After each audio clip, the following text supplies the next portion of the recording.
Oke, udah siap ya, Chef? Oke, selamat pagi teman-teman. Terima kasih ya sudah join buat sesi kita yang ke-11. Saya sebelumnya minta maaf, hari Jumat kemarin saya nggak bisa join karena di rumah listriknya mati total, jadi sinyalnya hilang. Nah, tanpa memperlebar waktu lagi, saya persilahkan kepada Yosef, presenter hari ini yang akan menyampaikan materi soal SOP sensus produksi. Silakan, Yosef. Thank you. Udah terbuka belum? Sudah terbuka, Chef. Oh, udah kebuka belum? Ya, bahasaku.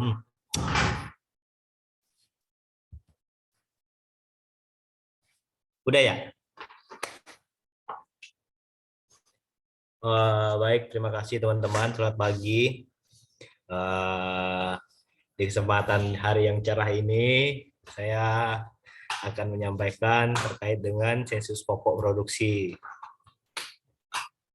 Nah, tujuan untuk sensus pokok produksi ini untuk memberikan standar sensus pokok dan produksi yang berkualitas berlaku di lingkungan perkebunan rakyat. Hasil sensus yang akurat dapat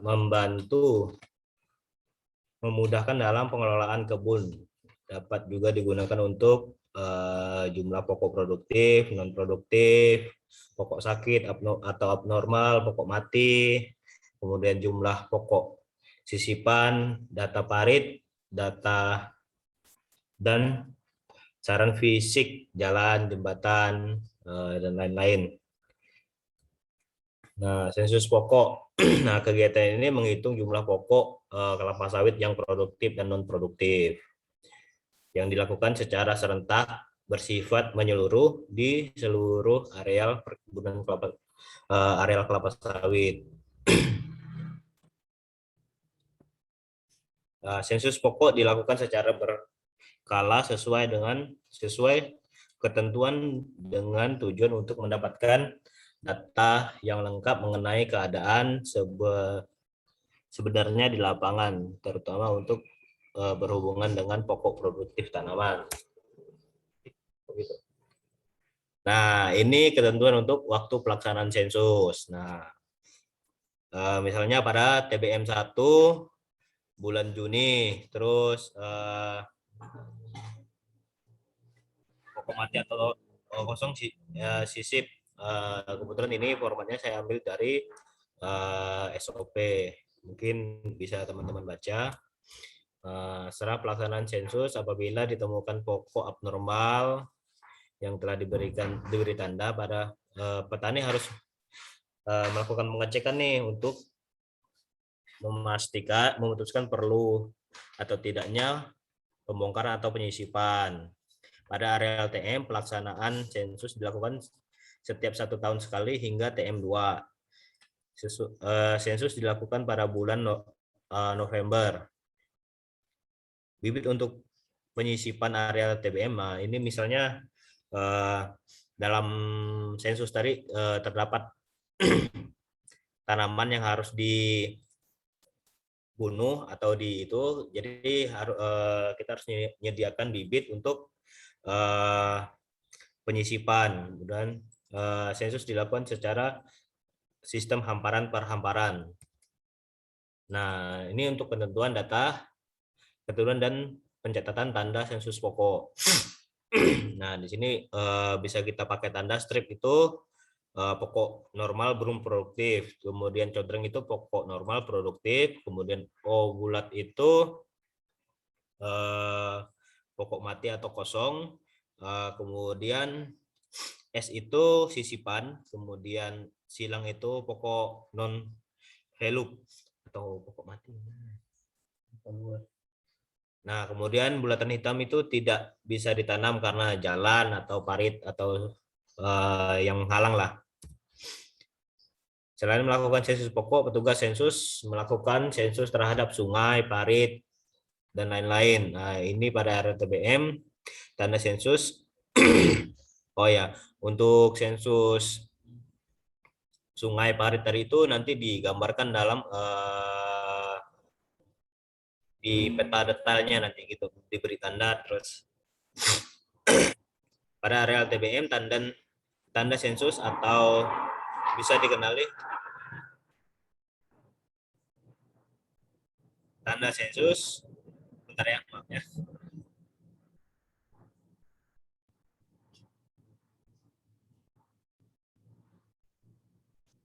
Tanda sensus atau biasa dikenal dengan nomor Taylor ditulis pada baris saja pada pelepah yang posisinya tegak di pokok terluar dari setiap baris tanaman menghadap ke jalan produksi. Ini menghadap ke jalan CR.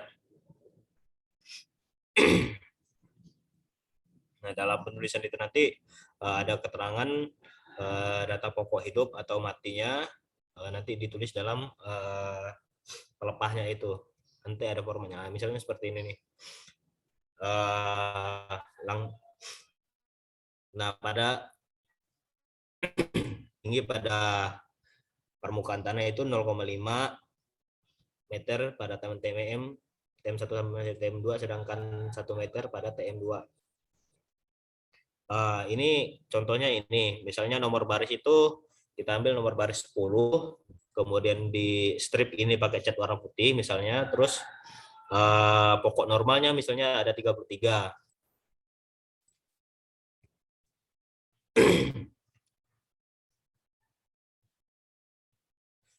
Ini gejala pada sensus pokok juga mencakup untuk tanaman-tanaman yang sakit, yang terserang hama seperti itu. Pertumbuhan pelepah daun berputar. Ini seperti pada gambar ini, warna putih kekuningan, chimera. Penyakit tajuk seperti di gambar ini masuk dalam sensus juga.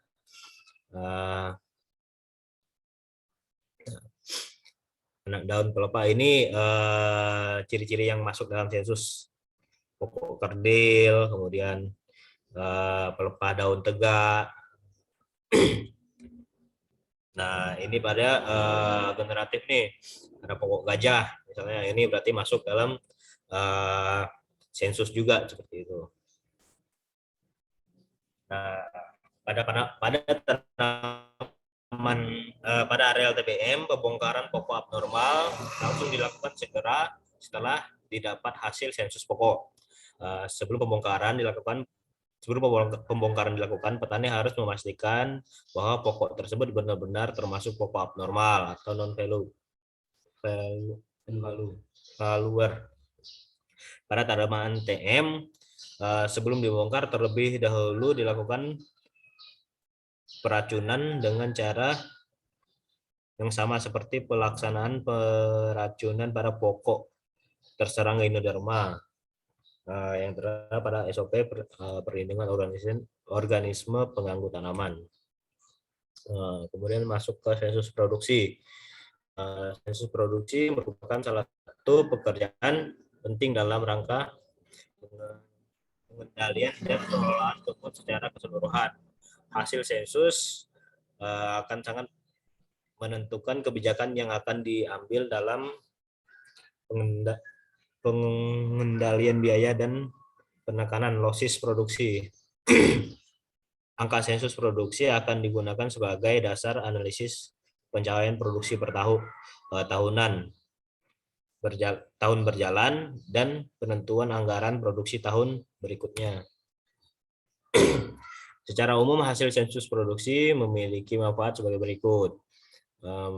Mengestimasi produksi TBS, CPO, KPO 6 bulan ke depan. Mengestimasi jumlah uang yang harus dikeluarkan oleh petani. Mengestimasi penjualan, perencanaan potong buah, transport, dan pengolahan di PKS. Mengetahui losis di lapangan. Tahapan-tahapan persiapan sensus ini adalah pembuatan atau perbaikan tanda pada sensus yang tadi itu di pelepah tadi. Kemudian pelaksanaan sensus meliputi sensus jumlah jenjang dan sensus jumlah penimbangan BJR. atau tanda perbaikan tanda-tanda sensus. Pembuatan tanda sensus dilakukan apabila pembuatan dan penyesuaian nomor blok telah dilaksanakan oleh masing-masing kebun.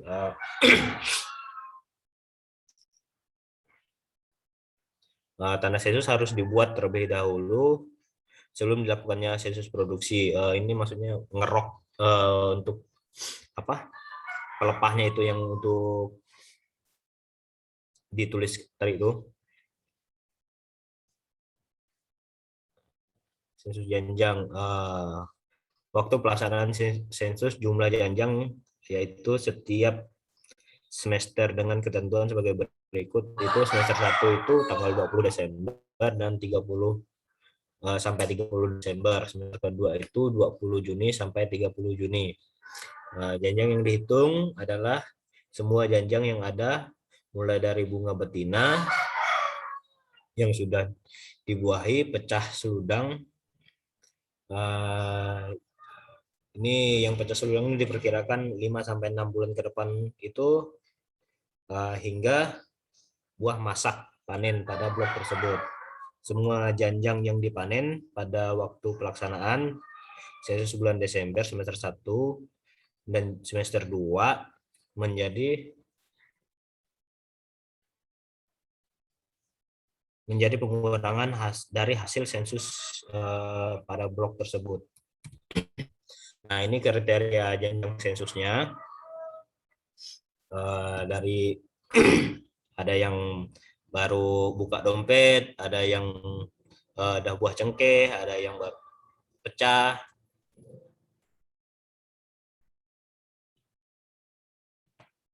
Nah, ini hasil sensus itu. Jadi dilakukan pemeriksaan ulang sebanyak 10% dari jumlah pokok yang disensus. Nah, ketentuannya itu jika ada kesalahan kurang dari 10%, maka sensus dianggap benar.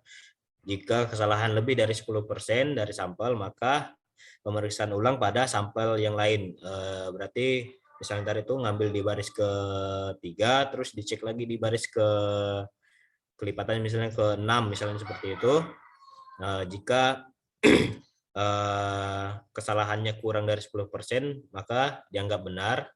Kemudian jika kesalahan lebih dari 10% dan dilakukan pengecekan pada sampel berikutnya, terus terdapat kesalahannya lebih dari 10% lagi, maka sensus harus diulang seluruhnya pada blok tersebut.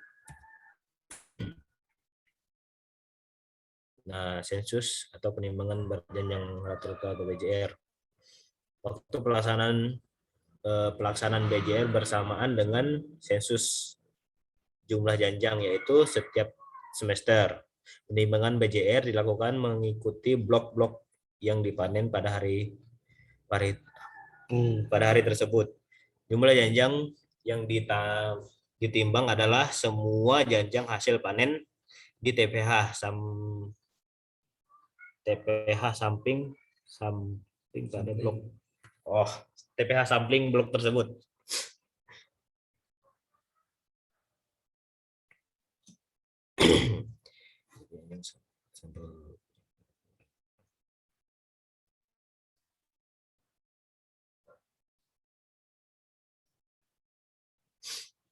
Nah, ini adalah ketentuan dalam penimbangan janjang.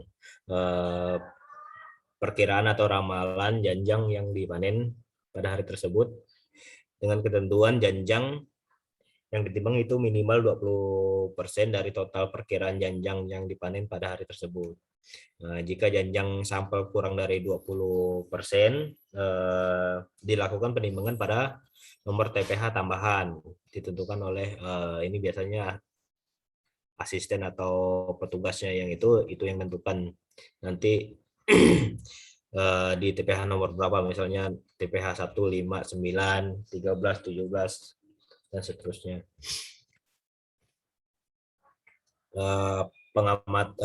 Dalam sensus ini juga dilakukan pengamatan panjang pelepah. Nah, ini formatnya. Di form ini bisa ada nomor baris dan nomor pokok. Pelepah 3, pelepah 9, dan pelepah 17 itu diukur. Nah, standarnya itu, standar panjang pelepah itu biasanya pada umur 6 bulan, 12 bulan, 18 bulan, sampai 24 bulan. Misalnya umur 6 bulan itu pelepah ketiga, bibit lokal dan bibit dummy ini saya ambil di SOP sih. Nah, kalau bibit lokal itu 130 sampai 140 cm.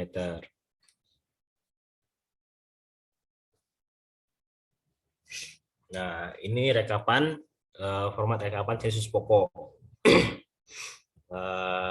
Misalnya di sini bisa diisi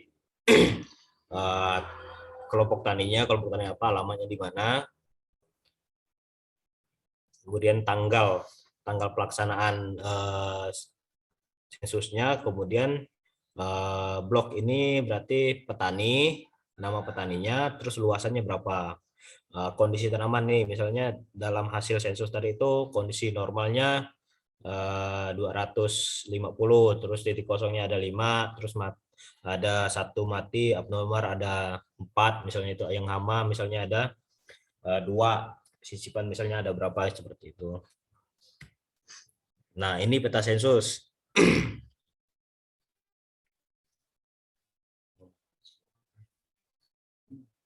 Nah, di sini peta sensus ini.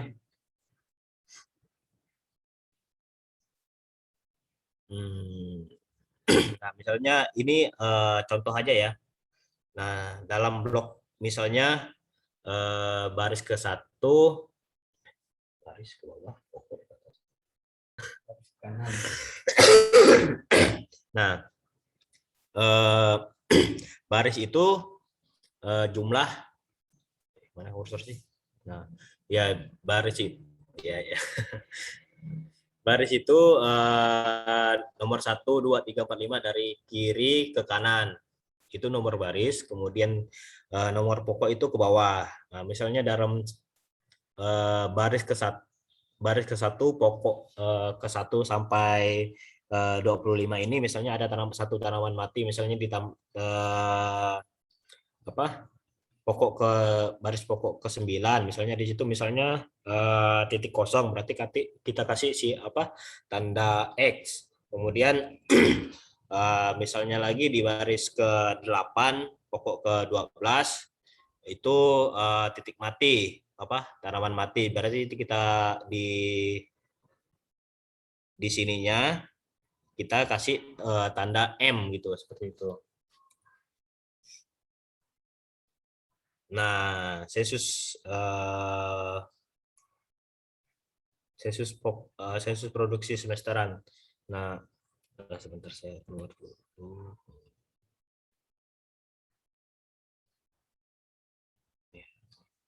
Nah, ini sensus buahnya tadi itu misalnya udah dilakukan, kita masih timbul nggak ya? Masih ya? Oh, masih. Nah, nomor pokok, nomor baris. Nah, misalnya ini nomor baris ketiga, pokok ke 1 itu jumlah buahnya tadi itu ada 8. Kemudian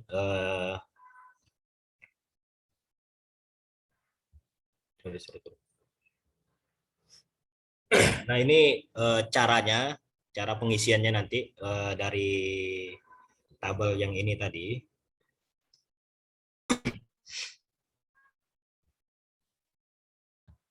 Nah, ini caranya, misalnya kita ngisinya itu ke bawah ya, ke bawah. Misalnya baris ketiga itu pokok ke 1, ke 2, ke 3, ke 4, ke 5, ke 6, ke 7, ke 8. Pokok baris ini biasanya ketentuan nih, kesepakatannya kelipatan 3 atau kelipatan 5 atau kelipatan berapa, itu sesuai dengan ketentuannya, misalnya seperti itu. Nah, ini yang coba saya isi tadi. Jadi jumlah pokoknya itu ada 5 pokok yang produktif. Kemudian jumlah janjangnya ada 99. Terus rata-rata janjang per pokoknya itu per semesternya itu ada 20 janjang. Itu apa? Oh salah, sorry. Ini kena isi nih. Jumlah pokok. Oh ya, jumlah pokok ini misalnya 1, 2, 3, 4, 5, 6, 7, 8, 9, 10, 11, 12, 13, 14, 15, 16, 17. Ini sih 17. Nah, misalnya tadi total pokoknya ke kanan itu 17 pokok. Nah, jumlah janjangnya itu ada 99, terus rata-rata janjang per pokoknya itu ada 6. Seperti itu.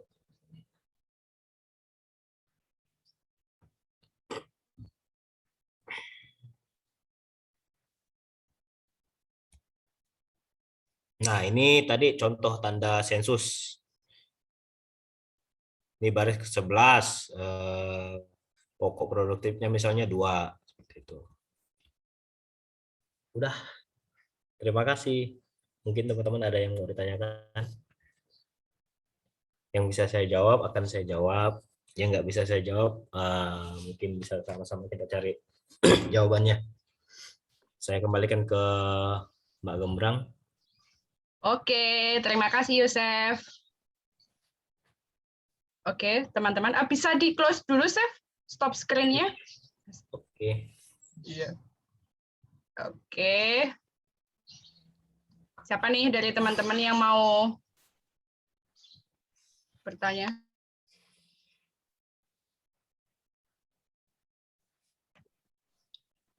Apakah tidak ada pertanyaan? Jangan ketawa dulu, Chef. Pak Irwan, ada pertanyaan nggak, Pak? Kerjain lah ini temannya. Udah disogoknya. Oke, nice. Oke. Nggak ada nih. Ini yang punya Yosef SOP 9 ya?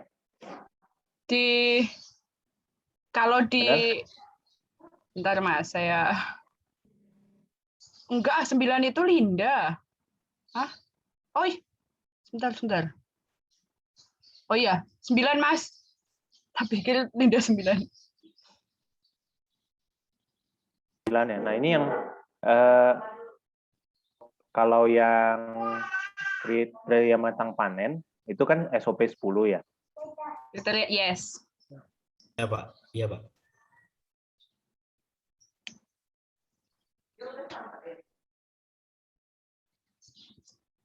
Oke. Mungkin ini ada sedikit informasi yang sebenarnya mau saya sampaikan di hari Jumat, tapi karena saya nggak bisa, saya sampaikan sekarang aja, guys.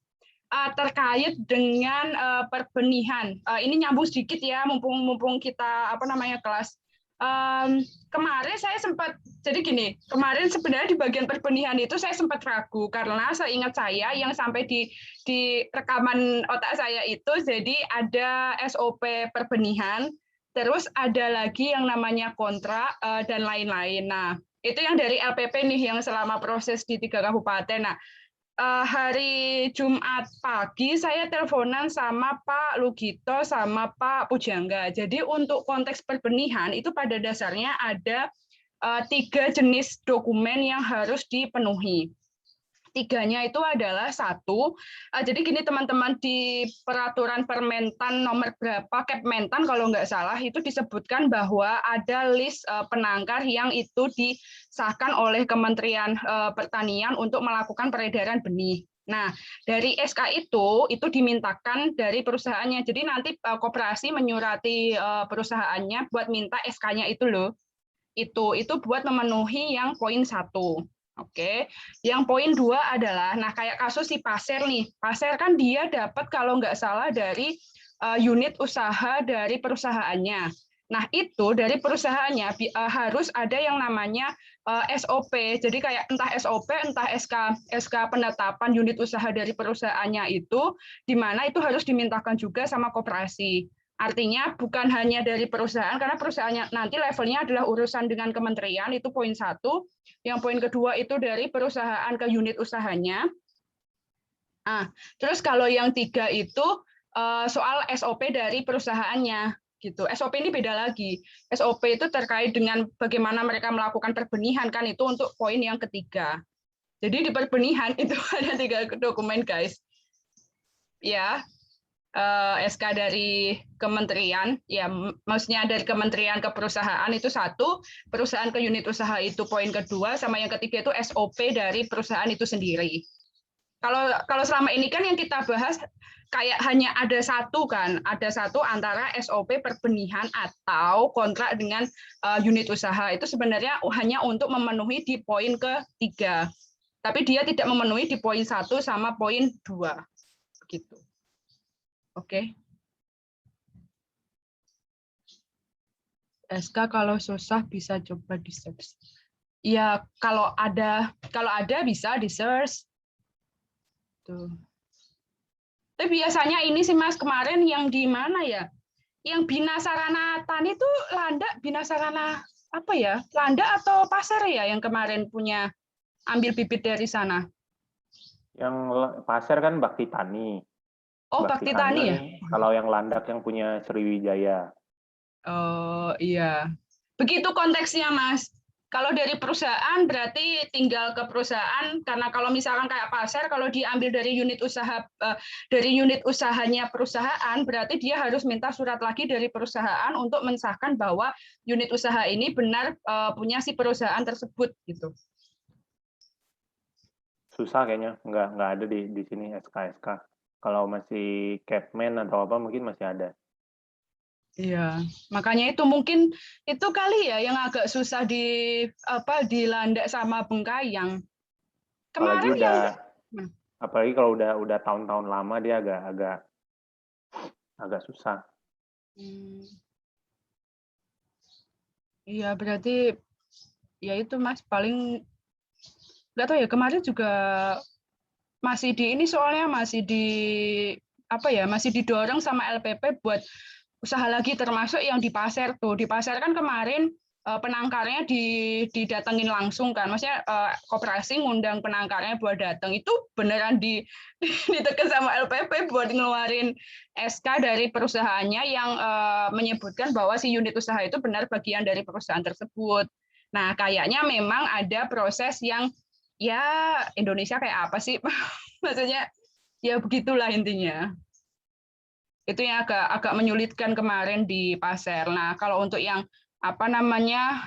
SK yang kemarin koperasi punya kontrak dengan koperasi lain itu hanya bisa dipakai buat poin ketiga, yaitu SK perbenihan seperti itu.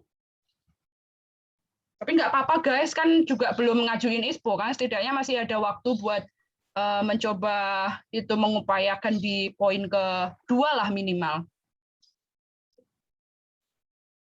Nggak ada di ini di websitenya kementerian juga nggak ada, rupanya memang mesti minta dari mereka. Oh, berarti memang ini ya bukan off, maksudnya secara internal harus tapi itu gampang kok Mas katanya kalau mau minta. Iya, kalau mereka punya salinannya, kalau berarti kan harus. Tapi ya kalau sebenarnya kalau udah kita minta kan setiap kali petani yang pakai bibit bersertifikat minimal yang poin nomor 1 udah terpenuhi kan? Iya. Ngerti nggak? Iya. Ya kan?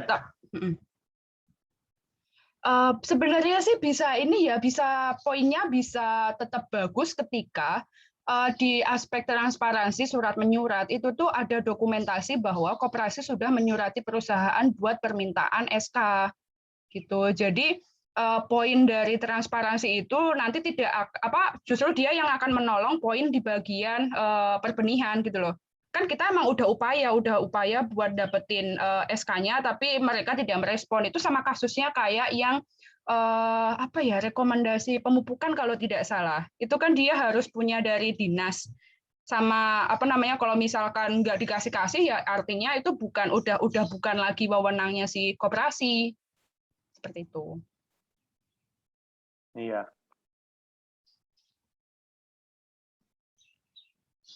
Oke, bagaimana ini terkait dengan presentasi Yosef, guys? Ini yang kalau sebentar. Wah, habis. Ini online di HP apa, Mas? Enggak, di laptop. Tadi di HP. Nah, Oh, kalau yang Yosef ini kan, 9 ini kan. Yosef 9 yang mana, Mas? Oh, penetapan kriteria. Nomor 9. Enggak. Ini kan kita yang isi sendiri. Ini nomor 9 kan dia kan. Sensus pokok produksi, iya. Nah, tapi sebenarnya kan kalau kita lihat lagi di materinya 2 dan 3 di titik untuk 2 dan 3 ini kan sebenarnya SOP panen ini kan.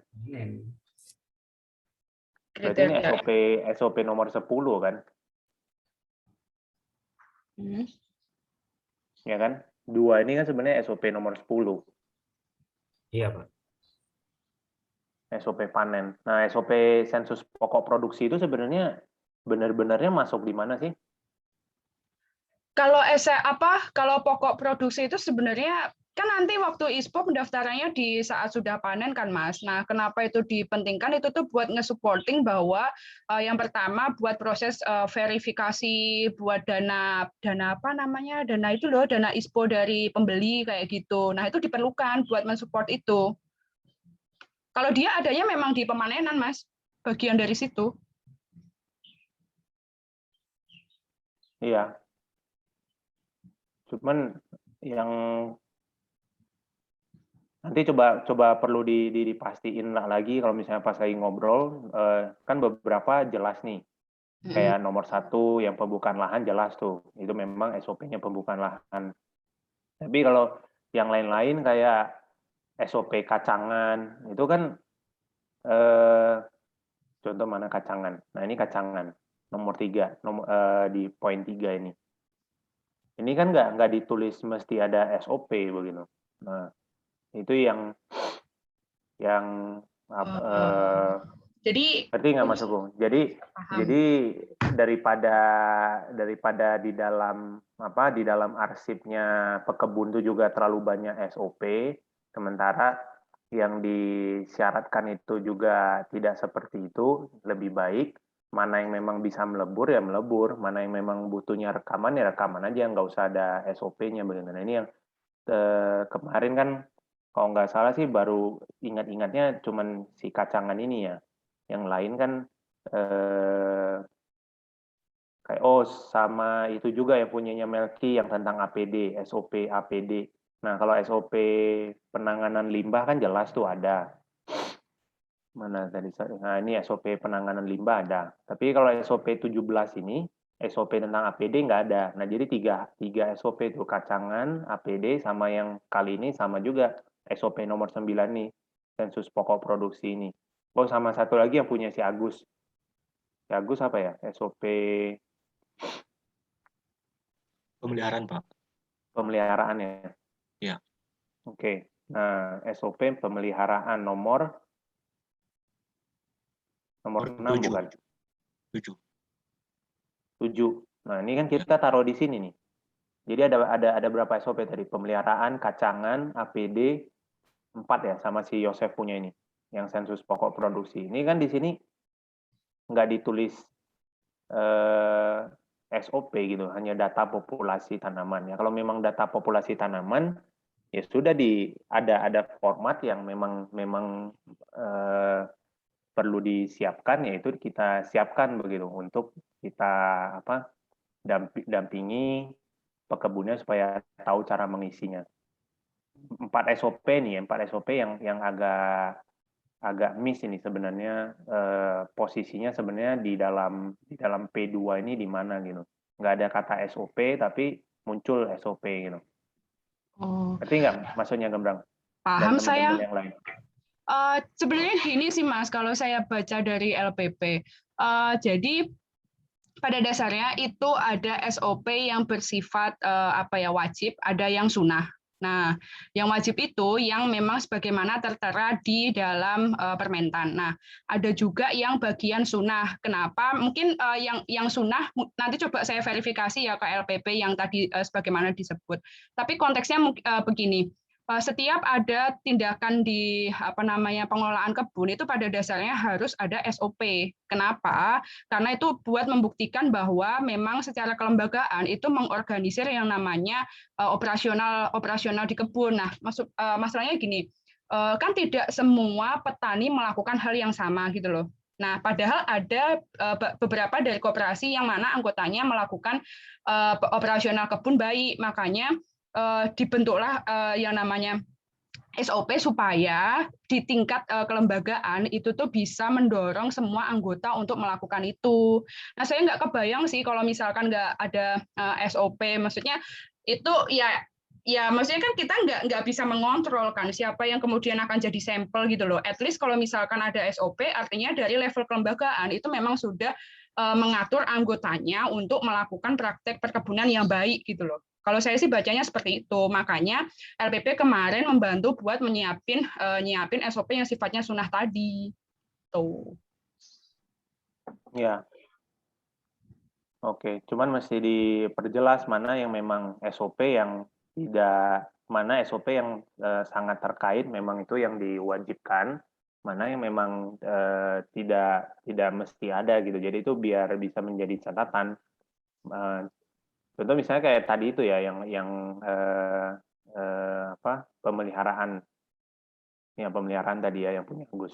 Nah itu kan bisa dikejar saja langsung sensus sensus pokok ya, sensus tanaman ya kalau nggak salah namanya, sensus populasi ini. Jadi bisa langsung dikejar, ada data sensus yang dilakukan begitu. Kacangan juga. Ini kan berarti hanya apakah memang rekaman pemeliharaannya seperti apa gitu. Oke, nah ini yang balik lagi ke yang punya si Yosef, kan sensus pokok produksi ya. Sensus pokok produksi kalau di kebutuhan ISPO-nya berarti nggak ada dokumen yang diminta kan. Tadi kan contoh ada beberapa formulir kan, Chef ya. Ada sensus pokok produksi sendiri, kemudian ada apalagi tadi pengecekan ini kan, jalan rintis, parit gitu-gitu kan. Iya, Pak. Chef, di presentasimu itu nyinggung soal norma kerja nggak? Enggak. Nggak sama sekali? Nggak ada norma kerjanya. Di SOP juga enggak. Ada. Ada, nggak mungkin nggak ada dong di pemanenan. Nah itu Mas, jadi saya paham. Jadi gini, kenapa tempatnya Yosef itu penting, itu digunakan untuk memverifikasi yang namanya norma kerja yang dilakukan di pemanenan. Karena saya lihat yang di ISPO ini, dia antara lari ke yang namanya operasional kebun, apakah dia sesuai dengan undang-undang ataukah tidak, atau dia sebagai supporting dokumen, karena yang di bagian supporting dokumen ini, ada beberapa jenis sih yang bisa disupport. Nah, salah satunya itu untuk membenarkan atau memverifikasi yang disebutkan di SOP norma kerja. Nah, si sensus produksinya Yosef itu menurut saya larinya akan ke sana, antara panen, SOP sama sensus produksi itu sesuai atau tidak gitu loh.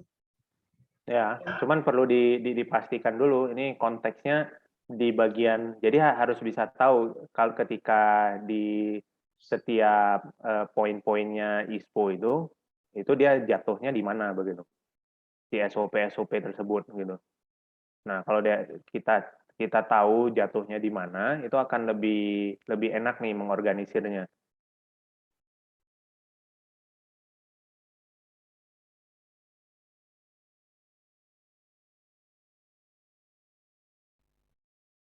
Gitu.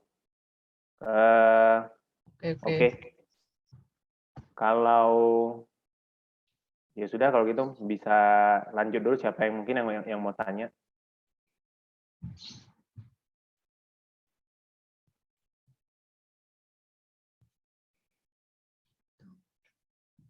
Nggak ada nih kayaknya, selesai aja ya. Belum ya.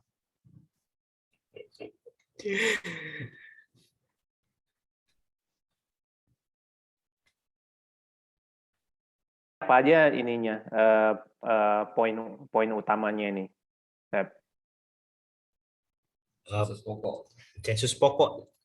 itu poin utamanya tuh Pak. Jadi di sensus ini nanti hasilnya itu nanti kita tahu tuh jumlah pokok yang produksinya berapa, jumlah pokok yang abnormalnya berapa, yang harus diganti tanamannya itu berapa, penanganan. Coba ulang sebentar pelan-pelan.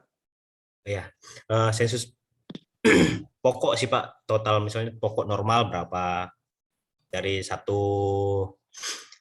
misalnya satu kapling atau satu hamparan milik petani itu misalnya 2 hektar tadi itu ada 272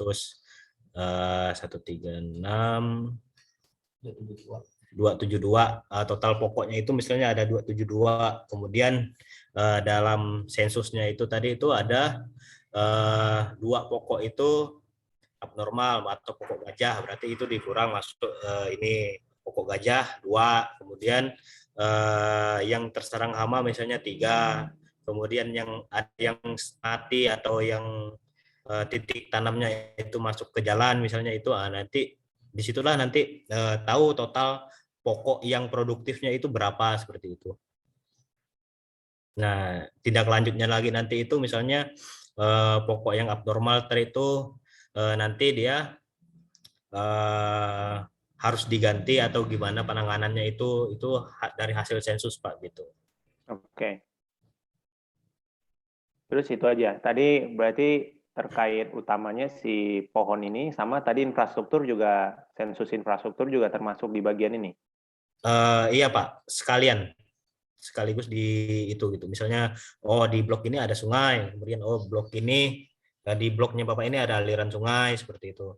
Ada parit atau ada jembatan atau seperti apa itu dimasukkan dalam ini, digambarkan dalam kertas yang sudah disediakan seperti itu Pak. Oke, terus satu lagi tadi kalau nggak salah ada tentang ini juga, bagaimana dengan setelah mengetahui mana pokok normal, mana pokok produktif, tidak produktif, dalam artian yang kalau produktif mungkin normal, seenggaknya tahu yang mati udah disisip atau apa. Nah, itu termasuk berarti memperhitungkan perkiraan produksi begitu, atau Iya gimana? Pak, betul Pak.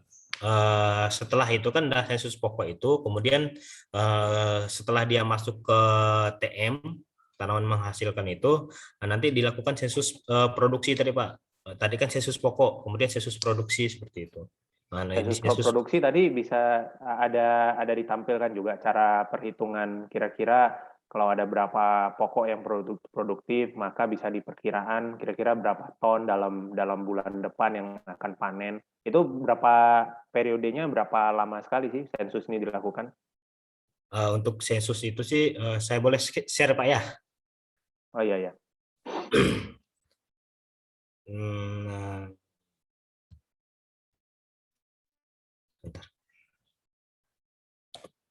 Nah, ini format yang ini Pak ya, apa di luar, bukan dalam, enggak masuk dalam SOP itu gitu. Nah, tadi itu kalau dilakukan sensus produksi, sensus buah. Nah, sensus buah itu dilakukan 2 kali dalam setahun atau setiap semester, 2 semester gitu Pak. Dibagi dalam 1 tahun dibagi dalam 2 semester.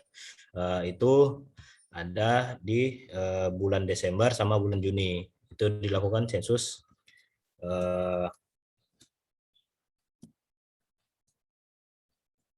nah ini Pak, dilakukan sensus produksinya itu gitu.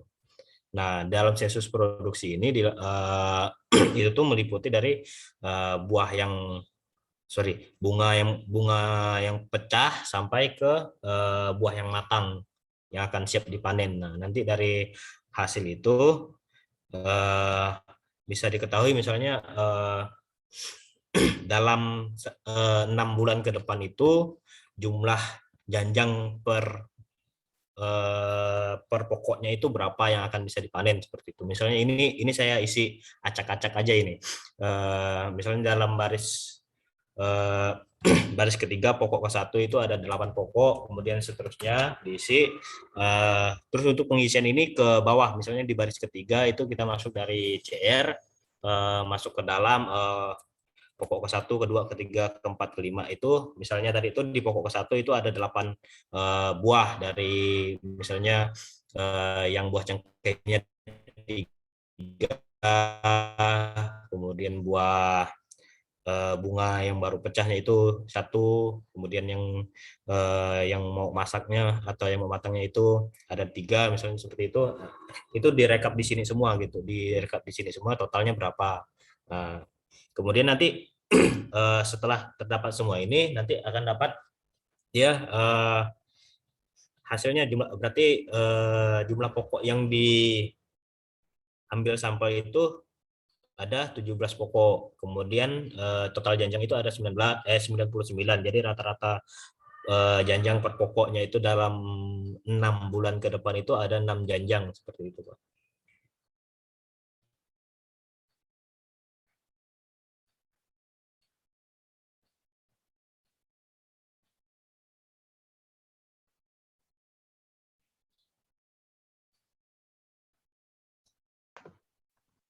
Produksi ini berarti dia satuannya janjang ya, bukan berat ya.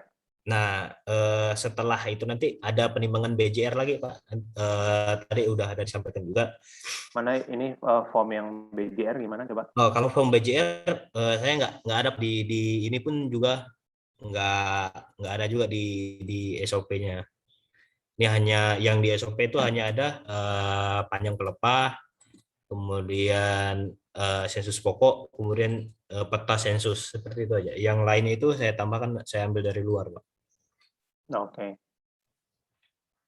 Karena kalau untuk si produksi ini kalau hanya sampai ke BJR, sampai ke janjang, kemudian nggak ke BJR-nya kan form yang tadi terakhir Yosef tunjukin nggak bisa ini juga kan, nggak bisa ketahuan beratnya juga nanti. Kira-kira yang dari tadi baris 1 ya, tadi ada baris Ya. 1, nah itu ada 6, nah itu total kira-kira dari baris 1 itu ada beratnya berapa sehingga bisa ditotalin begitu. Nah itu yang maksudnya pemanfaatannya seperti apa gitu, apakah memang sampai ke jumlah saja, nggak perlu sampai ke berat begitu.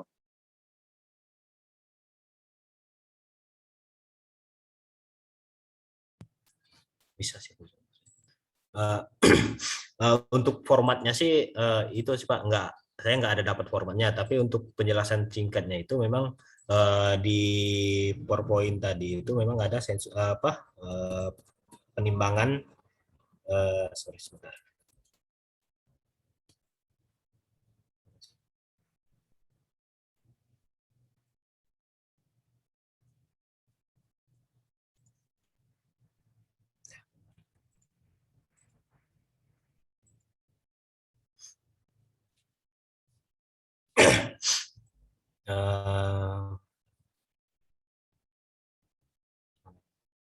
Bentar, Pak.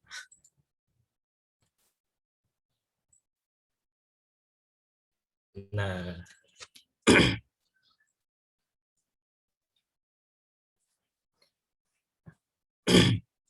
nah ini ketentuan dalam penimbangan BJR ini Pak. Cuma nggak ada format yang Excel atau itunya sih Pak. Ketentuan ini aja yang adanya Pak. Dalam SOP-nya seperti itu. Oke, terus maksudnya kan informasi dari ini kan berarti di ini kan diambil sampel sehingga bisa diperkirakan berat BJR-nya. Begitu? Ya. Berarti nanti tinggal akan dapat satu angka yang dipakai untuk keseluruhan baris begitu atau gimana? Satu blok sih Pak, satu hamparan misalnya. Total keseluruhannya itu setelah ditimbang dan dilakukan penimbangan BJR itu nanti dapat misalnya TM1 3 kilo BJR-nya, terus dikalikan jumlah janjang yang tadi yang kita masuk ke ini produksi 3 kali itu, jadi tahu produksi tonnya itu Pak gitu. Oke, berarti ketika melakukan sensus produksi ini berarti tadi yang di bulan Desember sama Juni ini pengambilan sampel BJR juga sekaligus dilakukan begitu ya? Iya, Pak. Oke. Sekalian, Pak. Kan mungkin bisa jadi pas pengambilan sampel apa sih sensus produksinya tadi itu pengambilan jumlah apa, bunga dan buah di pokok itu tadi ada dilakukan pemanenan di blok tersebut, langsung dilakukan penimbangan BJR itu. Oke, berarti mungkin bisa ini kali, bisa langsung tinggal ditambahkan saja di formulirnya yang sampel sampelnya Janjang itu di bagian paling kanannya setelah 6 tadi itu bisa ditambahkan satu baris, satu kolom sampel berat, sampel BJR, hasil sampel BJR misalkan. Itu kan berarti angkanya kan sama tuh. Kalau 3 semua gitu kan. Nanti tinggal dikali, 6 kali 3. 6 kali 3 kilo dapatnya berarti 18 kilo dari baris pertama. Baris kedua mungkin berapa? 10 misalnya kali 3, berarti 30 kilo. Jadi bisa dihitung total 18 tambah 30 tambah berapa. Nah, kira-kira bisa diperkirakan total dari blok itu, estimasi semesteran itu berapa ton gitu. Mestinya bisa ini, jadi biar apa yang di sensus bisa langsung diisi di dalam formulir tersebut gitu. Maksudnya mungkin bisa jadi memang tidak ada formulir tersendiri untuk mengisi BJR tadi, tapi bisa langsung disisipkan aja, ditambahkan saja di form yang sensus Janjang tadi. Iya, Pak. Kalau misalnya nggak ada tempat untuk mengisinya, nanti ketika sudah ngisi, udah melakukan sampling BJR, habis itu cuma sembarang ditulis di kertas, habis sudah lupa, nggak diarsipkan. Nggak tahu, bisa begitu nggak? Mungkin saya minta tolong bantuan dari Pak Irwan untuk jelaskan itu, Pak. Gimana Pak Irwan, bisa, Pak? Dimutkan tadi. Duitnya dulu dong, Chef. Gitu dong, Pak. Iya, nunggu dulu lah. Gitu. Kalau tema ada ya. Kalau yang pertama kan memang dia ngambil sampling di lapangan, minimal kan 20%. Itu minimal di lapangan 20%. Kalau satu blok misalnya ada 40 TPH, berarti kan sekitar berapa, 8 TPH satu blok. Yang kedua yang lebih mudah sih timbang PKS, Pak. Itu kalau udah panen. Jadi apa yang di PKS yang kirim buah berapa janjang kita hitung total, dikirim satu truk, kemudian hasil timbangannya nanti berapa ton sebagai jumlah janjang itu dapat BJR juga, Pak. Itu lebih simpel, Pak. Itu janjang total tuh lebih mudah sih. Karena kita komparasi, kita bandingkan kadang masih besar di sampel dibanding dengan ditimbang real di PKS gitu. Gimana perlu ada adjustment juga. Bulan minggu ini BJR sebenarnya itu kan dicek per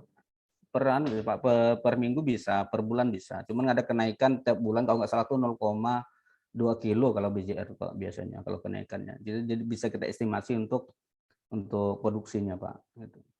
Jadi nggak mungkin kenaikan BJR itu sampai 2 kilo. Misalnya tadi bulan lalu BJR-nya 6, sekarang jadi 8 tuh ya nggak mungkin gitu. Bisa diestimasi seperti itu, Pak. Gitu. Karena tren kenaikan BJR, tren kenaikan produksi juga bisa diprediksi, Pak. Gitu. Gitu. Kalau untuk misalnya di semester 1 biasanya tuh dari 45%, semester 2 biasanya 55 atau 40-60 gitu, Pak, biasanya. Itu kalau kebanyakan sih tren produksi, Pak. Jadi kayaknya nggak dipakai